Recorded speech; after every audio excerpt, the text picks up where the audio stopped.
Hey, welcome back again to the Chasing Frets podcast. And we have such an exciting guest this week, an old buddy of my co-host Joe Gore. Got Joe Gore here on the line. Yeah, hi folks. It's really nice to reunite with Will. Fascinating and unique, mostly jazz player. I've known him since he was a teenager, and played with him on and off over the years. And I got to know him in the San Francisco Bay Area where I lived and he grew up. But for many years now, he's been in Brooklyn and been a big fixture in the intense New York City jazz scene. Yeah, and this first topic we're going to talk about in today's episode is reading music. And I'd have a lot of students, guitar students, come and ask me, as myself, somebody who can read music, is it worth it? Because is it worth learning how to read music? And I think we kind of get to the crux of it in this episode where, the short answer is it kind of depends on what kind of gigs you want. Because one of the gigs you guys played together was on a movie soundtrack. And that was one of those gigs where you can't play the first bar if you don't read the score. Yeah. But that kind of gig is the rare exception for me or for Will. And Will and I both, back when we were very young, we both studied, with the same elder statesman of music composition at UC Berkeley. Never at the same time, but we're both influenced by him. And Will came out of a semi-academic background, though he was playing jazz as early as high school, and he can really read. Yeah. But as we all know, for all of us have favorite guitar players who either didn't read or didn't use music reading in the course of their work. So, like Jason says, that's a tough question. Yeah. When you get a student, whether you should go on the reading path or not. It's a big endeavor, and personally, I believe it's not for everybody, depending on your goals. Mm-hmm. But you're not here to hear me say it. Let's let Will talk about it. Yeah, and Will also has a new record that just came out not too long ago called Freelance Subverts, which is a really cool, hip, funky jam jazz record that kind of all of his catalog. Those are the records and the bands and the sounds from him that I tend to gravitate towards. So I would highly encourage you to go check that record out. So now we'll get to it. So here's us talking with Will Bernard. 2, 3, go.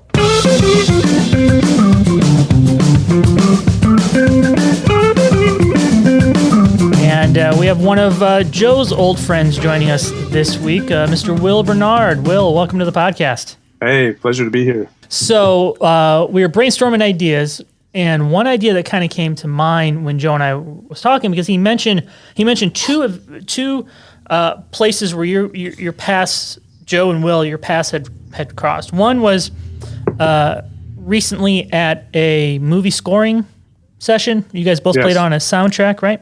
Yes. And another one was, and I'd love to hear Joe tell the full story, is, or if Will remembers, I'm sure he probably does, is when Joe kind of first sat in with your band, I'm considering a while ago, and Yes. and he said you had these crazy charts.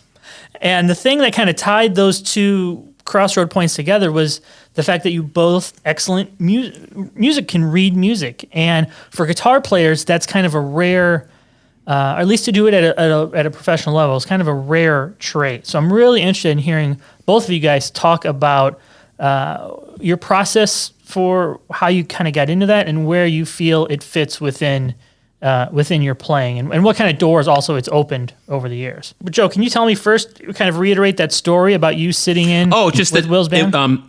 It's Will and I both went to had part of our education at UC Berkeley. We even studied from the same great composer Andrew Embry, but at different times. We were never classmates together. But when I was living in Berkeley, I went to audition with Will's band, and as they say, they decided to go in another direction. But I got a really early glimpse at, Will's composition and musicianship, because here's a guy who's barely in his 20s. And when you went into play, not only were they reading music, it wasn't lead sheets. It was like scores, with each instrument written out. And it was just a remarkable level of music and compositional sophistication for such a young player. Will's a couple of years younger than me. And, ever since then, I've been impressed by the depths of Will's technical knowledge and skill, along with the ingenuity and soulfulness of his playing. But Will made a very strong and early impression on me, even if he wouldn't let me in his band, damn it. It always comes back, huh? These things. Yeah, I'm never going to forgive you. I'm thinking of putting that on my tombstone. Yeah, I think we were actually in school at the same time, but you were a graduate student and I was maybe a senior. But I remember hanging out with you in the school. And I remember specifically a guitar recorded electronic composition that you had performed at a senior recital or a graduate recital. Well, your memory's better than mine. It was like a tape piece that you did for guitar. It was very impressive. It was all the sounds were a guitar. Will, one of the things that most fascinates me about you as a player is how, on one hand, you're a very intellectually rigorous, academically trained musician who knows exactly what note he's playing at any given moment and its melodic and harmonic significance. But on the other hand, nobody who's ever listened to you would call you an egghead, math head type of guitar player. You spent a lot of time in New Orleans. You're a great groove and funk player. And I've always really admired how that intellect and the down-home feel exists so vibrantly in your vocabulary. Well, I think what really got me reading on guitar was I took a lot of lessons with Dave Creamer, phenomenal jazz guitarist that taught a lot of people in the Bay Area, and he played with Miles Davis on the corner. He's still doing amazing things. He just put out a 880-page book on octatonic scales. Yes, I really want a copy.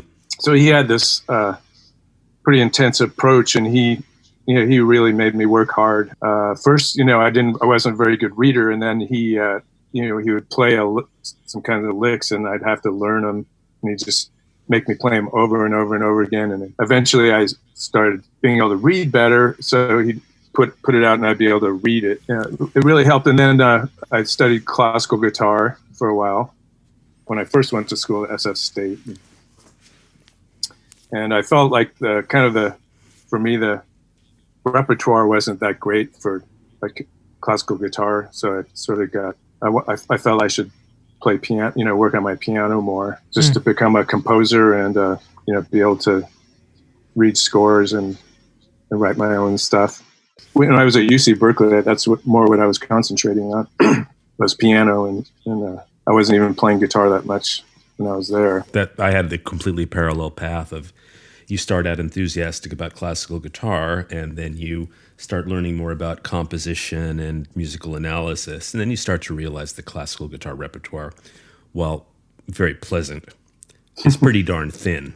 Yeah. And if you're going to get serious into composition, guitar can recede pretty quickly. I mean, I think it's probably different now. Years later, I'm sure there's much bigger repertoire, and more people have kind of incorporated different styles of music into guitar playing. So it wasn't as thin. I mean, I doubt it's as thin as it was then, but there was like guys like Leo Brouwer I was really into. Yeah, great Cuban composer. And there's the Julian Bream modern guitar record with Henza and all these composers that had written like one piece for guitar. So try to track down the pieces with guitar. There weren't that many. So you both were kind of was reading music a byproduct of your time in college? Like you just, in order to do what you wanted to do, you just had to. There was no way around it. You just had to learn how to read music. It wasn't because you said yes to a gig and then realized, oh shoot, I'm gonna need to read music for that gig. I need to brush up on that in order to play this gig? Well, I did have when I was studying with Creamer, one of my goals was to get into the Berkeley High Jazz Band, which, because I was getting into jazz at that point, and I was hanging out with Steven Bernstein and Peter Appelbaum and these guys that were playing we should incredibly high level, with that for a young age. And I was going to say, when you say Berkeley High Jazz Ensemble, you're not talking your typical high school jazz ensemble. The number of meaningful musicians that came out of that one high school program in a medium-sized city is kind of astonishing. Well, you meant, you, Peter Appelbaum, there's a huge list that keeps going. It's still happening now. Very, very fabulous music department that's produced a lot of great players. And I still play with many of the people I still play with Steven Bernstein. I still play with Peter and Peck Allman and many of the people that I was in the high school band with. So that was kind of like getting a gig and trying to get better at reading and be able to do the gig, That's one way of thinking about that. Do you remember some of the techniques you used to improve your reading chops? Was it just by sheer brute force? You just sat down with a piece of music or pieces of music and just worked through it until you felt like you were getting better? Yeah, well, there's first of all, it was Dave Creamer, who had all these every time I go there, he'd give me a new exercise, and some of them were pretty technically challenging, with sweep picking and a lot of intervallic skipping around fifths and different intervallic stuff. He was even into 12-tone writing. He's writing, thinking about 12-tone for jazz guitar. So he had all these crazy exercises he had written. A lot of it. Then I had a good friend in high school, and he was a piano player that moved there from the East Coast, and his father was the general manager of KSAN Radio. So we became fast friends, and we would get together almost every day and practice. And he brought a real book, the first real book, because he was from Massachusetts, and the first real book was like a Berklee College of Music fake book that you could only buy out of the back of somebody's car, at that point. Very shady. Yeah. So he had one, and I got one, and we would just sit and go through it, and what's this song sound like, and try to play all these songs like Steve Swallow's "Hello Bolinus" and or Falling Grace, or all those tunes, So that was like, just try to read, sit yourself in front of some music and try to read it. And then of course in college, like for instance, Andrew Embry, our composition teacher, I convinced him to give me private lessons when I went to UC, which he didn't normally do for undergraduates. But these guys would make me read through my scores on the piano, him and my other composition teacher at SF State. So yeah, the big thing I hear guitar players who ask me about reading music is it's all good, and you have the assignments, or you're taking lessons when you get through college, or even like you were in high school taking lessons. And then once you kind of get out into the real world and start to get gigs, if you're a jazz guitar player, let's say, or even a rock or blues guitar player, you don't necessarily need to read on the gig as much, because maybe you're just playing a casual gig and they're just calling out standards and you're playing them. Over the years, what have been some points where you've had to focus on developing reading as a skill in order to have a gig at a professional level? It's funny because when I first started going to New Orleans and playing with these people that are involved with the jam band scene and the New Orleans scene, like nobody reads on those gigs, pretty much. Mm-hmm. So I was developing a different side of just more ear stuff. So there was a lot of times when in the last 15 years where I've really been working more on ear, which is a whole nother thing. Like, I think when you learn to read well, there's a danger of losing that ability to memorize and internalize things by ear. So that was actually a little bit more of a challenge. And also playing a lot of gigs around town in New York, I was just playing more jazz tunes that everybody knows, and I didn't really know a lot of them. So, I mean, I played them by reading them, but I did a lot of memorization. So, to get back to your question, I mean, in the last few years, there's been situations like I was subbing on Broadway. I subbed on this show Memphis for a while, and I don't think I've ever been as terrified as just going in, no rehearsal, and just have to get on the stage. It was on the stage band, and I had to play the first opening lick. The whole show. You had to kick off the whole show? Yep. Yeah. And right tempo, everything, And these guys have been doing the show for years. It was really, I appreciated the challenge, and I was like, hey, all this reading I've been doing, that's a good example of where, I'm actually ahead of the game, for a lot of guitar players, I think. In these kind of situations. And then recently I've been playing with Clubfoot Orchestra the last few years in San Francisco. What's the Clubfoot Orchestra? This is a group that was founded in San Francisco in the mid 80s. And I was always a fan and I always wanted to be in it, and only just recently started playing with them. But what they did was they've written a lot of scores to silent films over the years. And I think one of the first groups that did this. They're like Nosferatu and Fritz Lang's Metropolis and things like that. I know, Joe, I'm surprised you. Yeah, I'm a little bit jealous. Clubfoot's done amazing stuff, and like Will says, the soundtrack has really become a focus over the years, and they're doing, to explain it more clearly, they will take a silent film like, Nosferatu, which might have a 70, 80 minute runtime or longer, and, write a start to finish continuous score, just as a, classic film composer might. But that's a gigantic amount of composed music to orchestrate and notate and, rehearse enough to perform it. And it's beautiful, ambitious projects, beautifully realized. So I'm a little jealous. And then do they put recordings of these? Do they release recordings of these? Or? Yeah, they have. And I think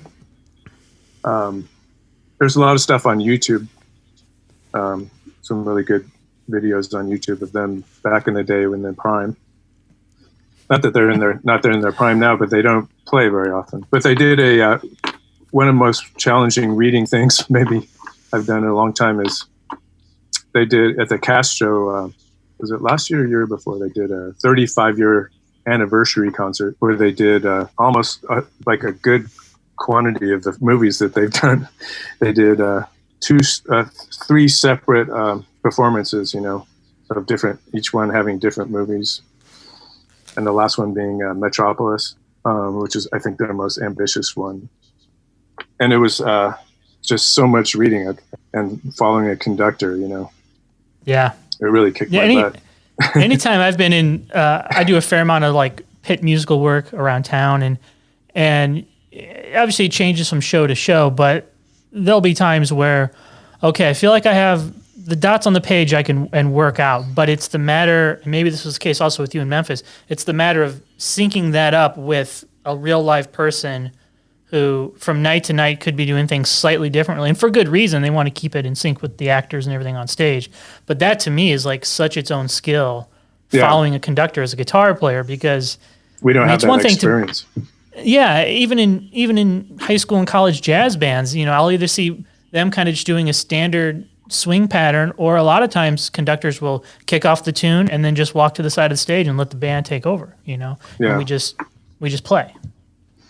Yeah, I mean, in the case of Memphis, like everybody in the band had headphones, and the band MD was the keyboard player, and he was fairly close by, so you could follow him pretty easy. It wasn't like following a conductor.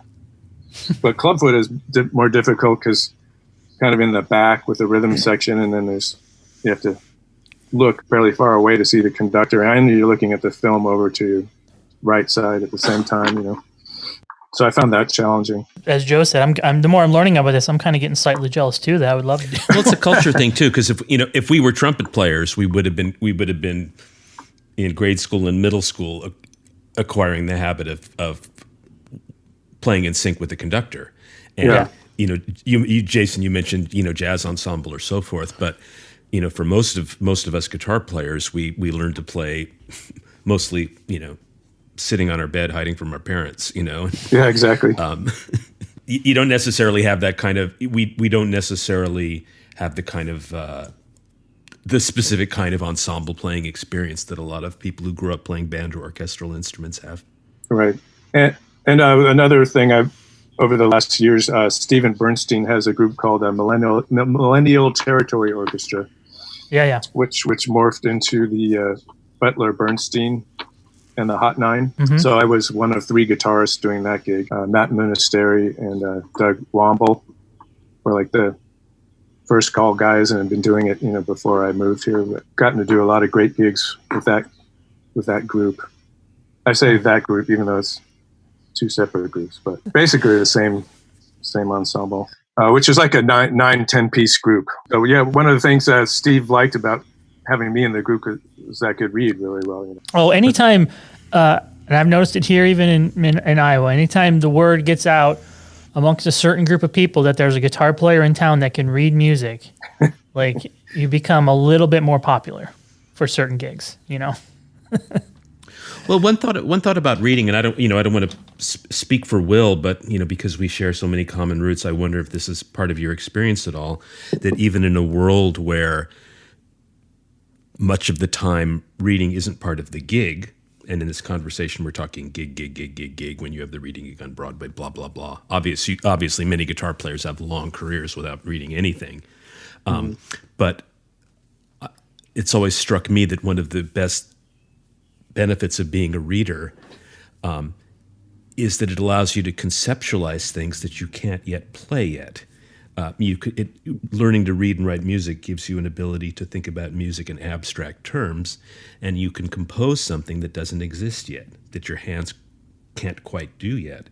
And for non-reading guitarists, there's more of a tendency to compose from muscle memory out. And once you have reading and music theory skills, it can work the other way around. You can conceive of something in your head, something on paper, and then come back and say, all right, how are we going to manage to play this? And there's a certain freedom in that, I think. Yeah, that's true. That's quite true. Mm-hmm. It's a different way of composing too, I think. Like I keep sketchbooks where I write things in, and I just have a habit. If I come up with something, the first thing I want to do is write it down. It's a long habit I've had. I think that's another way I've learned how to read better too, is trying to write down my ideas. To bring this into so your latest record, Freelance Subverts, as Joe was saying earlier, it's a super soulful, funky record. And to hop on to agree with what Joe said, it's hard to hear all the academic work you've put in over the years when you hear a record like this, because you don't hear, it's not like you're hearing metric modulations and this stuff. Yeah, Will doesn't play like a brainiac. When you go in for a record date like that, what kind of written material do you present to the band when you go do that? Is it just simple lead sheets? Is it something more in depth? Do you write parts for certain people, or do you let them kind of have the freedom to come up with their parts, or how did that kind of work out for this record? It's mostly lead sheets, bass part. A lot of times I'll write bass parts, and then chords and melody. And in New York, like most people can read that I play with very well, I would say there's probably a lot of guitar players that are better readers than I am here. But and a lot of times we have not that much time to get things together. So, I'll write charts. I use Finale usually, and I'll write charts and print them out. And usually there's a lot of mistakes that I have to. We go back to the A section, and writing forms on charts can be difficult, I think. sometimes for me. Yeah. But that's, we work them out in rehearsal. And then just go in and knock it out. Yeah. Guys in the band, the last session we did is bass player Ben Zwerin that I've been working a lot with, and he's been touring with Angelique Kidjo and with Liz Wright with Adam Levy, and he's got a lot of different bags to draw from, and he's been helping me a lot. We have a new project actually with Teddy Kumpel and Ben and Aaron Johnston and we've been making videos since we're all just at home. We've been putting these videos together and writing songs together that way. And then the drummer is on that record is Eric Kalb, who I've been playing with ever since I moved to New York. One of the funkiest left-handed drummers I know. Yeah. He's one of my very good friends. So to wrap up this episode, what advice, and I'd love to hear both Joe and Will answer this, what advice would you give to maybe a novice guitar player who feels like reading music is just too intimidating?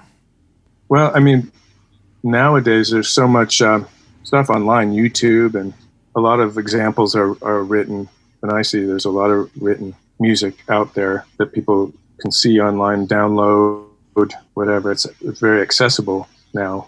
Maybe it wasn't as much when we were young. I feel like just diving in and you just sit there and take a piece of music and just sit there and try to get whatever you can out of it, and try it slow. I mean, don't worry about trying to play it perfectly. I think I had a routine of just a sight reading routine that I do every day. Like aside from my general practicing, I would just have a time where I would just try to hack through whatever, some kind of music, I think that was pretty invaluable. Joe, what would you say? Well, it's a tough one, and I think that the decision about teaching reading or not teaching reading is one of the most profound and difficult instructions for an instructor to make. My attitude is I don't think it's the path for everybody, and Will exists in a world where it's all about reading. I'm not a jazz world denizen, and I'm more, coming from a, rock and primitive sort of perspective. And very few of my favorite guitar players are readers. I'm glad I read, but it's not the right path for everybody. And for some people, I don't think it's time well spent. But on the other hand, especially if you're an experienced player working with a student or a less experienced player, you run the danger of doing that thing that used to happen in public education a lot, where they would sort of route kids towards, professional careers or trade careers based on who they were or the class they came from when they were still very young, and they were kind of channeled down one path or another, far too soon before they'd had a chance to come into their own as a musician and thinker and decide what was right for them. Mm-hmm.